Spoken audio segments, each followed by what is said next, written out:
റെഡ്മിയുടെ not 8 series launch ചെയ്തിരിക്കുകയാണ്. ഇതിൽ രണ്ട് ഫോണുകളാണ് വരുന്നത്, Redmi not 8ഉം Redmi not 8 പ്രോയും.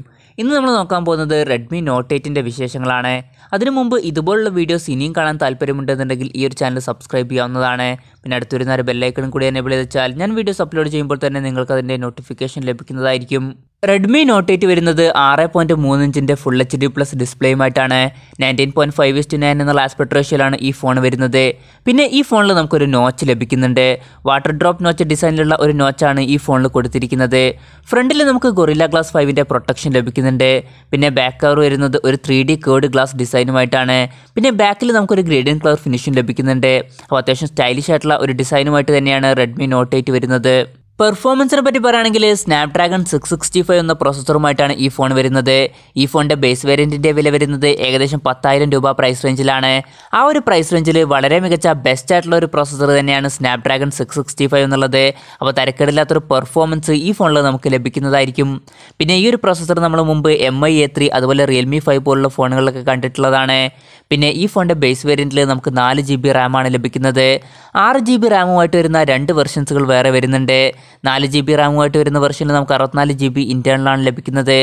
6 GB റാമുമായിട്ട് വരുന്ന ഒരു വെർഷനിൽ 64 GB ഇൻറ്റേർണലും മറ്റൊരു വെർഷനിൽ നമുക്ക് 128 GB ഇൻറ്റേർണലുമാണ് ലഭിക്കുന്നത്. പിന്നെ ആൻഡ്രോയിഡ് 9 ബേസ് ചെയ്തിട്ടുള്ള MIUI 10 സോഫ്റ്റ്വെയറുമായിട്ടാണ് ഈ ഫോൺ വരുന്നത്. ഈ ഫോണിൻ്റെ ഹൈലൈറ്റ് ആയിട്ട് എടുത്തു പറയേണ്ട മറ്റൊരു കാര്യമെന്ന് പറയുന്നത് ഇതിൻ്റെ ക്യാമറയാണ്. പിന്നിൽ നമുക്ക് 4 ക്യാമറ സെൻസേഴ്സാണ് ലഭിക്കുന്നത്. 48 മെഗാ പിക്സലിൻ്റെ f1.8 അപ്പേഴ്ച്ചറിൽ വരുന്ന ഒരു മെയിൻ സെൻസറാണ് വരുന്നത്. സാംസങ്ങിൻ്റെ GM1ൻ്റെ സെൻസറാണ് ഈ ഫോണിൽ ഉപയോഗിച്ചിരിക്കുന്നത്. പിന്നെ 8 മെഗാ പിക്സലിൻ്റെ f2.2 അപ്പേഴ്ച്ചറിൽ വരുന്ന ഒരു അൾട്രാ വൈഡ് ആംഗിൾ ലെൻസ് വരുന്നുണ്ട്. ഇതിൻ്റെ ഫീൽഡ് ഓഫ് വ്യൂ വരുന്നത് 120 ഡിഗ്രിയാണ്. പിന്നെ 2 മെഗാ പിക്സലിൻ്റെ f2.4 അപ്പേഴ്ച്ചറിൽ വരുന്ന ഒരു ഡെപ്ത് സെൻസറും 2 മെഗാ പിക്സലിൻ്റെ f2.4 അപ്പേഴ്ച്ചറിൽ വരുന്ന ഒരു മാക്രോ ലെൻസും വരുന്നുണ്ട്. അപ്പോൾ ഈ ഒരു പ്രൈസ് റേഞ്ചിൽ 48 മെഗാ പിക്സലിൻ്റെ ക്വാഡ് ക്യാമറ ലഭിക്കുന്നു എന്നതാണ് എടുത്തു പറയേണ്ട കാര്യം. പിന്നെ ഫ്രണ്ടിൽ നമുക്ക് 13 മെഗാ പിക്സലിൻ്റെ f2.0 അപ്പേഴ്ച്ചറിൽ വരുന്ന സെൽഫി ക്യാമറയാണ് ലഭിക്കുന്നത്. പിന്നെ ബാറ്ററിയെ പറ്റി പറയുകയാണെങ്കിൽ 4000 mAh ബാറ്ററിയുമായിട്ടാണ് ഈ ഫോൺ വരുന്നത്. ഇതിൽ 18 വാട്ടിൻ്റെ ഫാസ്റ്റ് ചാർജിങ് സപ്പോർട്ട് ചെയ്യുന്നുണ്ട്. ടൈപ്പ് C ചാർജിങ് പോർട്ടാണ് ഈ ഫോണിൽ കൊടുത്തിരിക്കുന്നത്. പിന്നെ ഈ ഫോൺ ഇപ്പോൾ ഇന്ത്യയിൽ റിലീസായിട്ടില്ല. ഇപ്പോൾ ചൈനയിൽ മാത്രമാണ് ഈ ഫോൺ റിലീസായിട്ടുള്ളത്. അറിയാൻ കഴിഞ്ഞിട്ടുള്ള ഒരു കാര്യം എന്താണെന്ന് വെച്ചാൽ 2 മാസത്തിനുള്ളിൽ തന്നെ ഈ ഒരു ഫോൺ ഇന്ത്യയിൽ ലോഞ്ച് ആവും എന്നുള്ളതാണ്.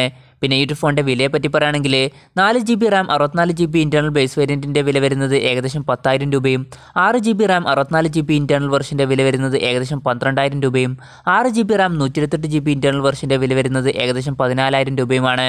അപ്പോൾ വളരെ മികച്ച ഫീച്ചേഴ്സുമായിട്ട് തന്നെയാണ് റെഡ്മി നോട്ട് 8 വരുന്നത്, അതും വളരെ കുറഞ്ഞൊരു പ്രൈസ് റേഞ്ചിൽ തന്നെ. അപ്പോൾ ഈ ഒരു ഫോൺ ഇന്ത്യയിൽ എത്തുകയാണെന്നുണ്ടെങ്കിൽ Realme 5 പോലുള്ള ഫോണുകൾക്കൊക്കെ ഒരു തിരിച്ചടി തന്നെയായിരിക്കും.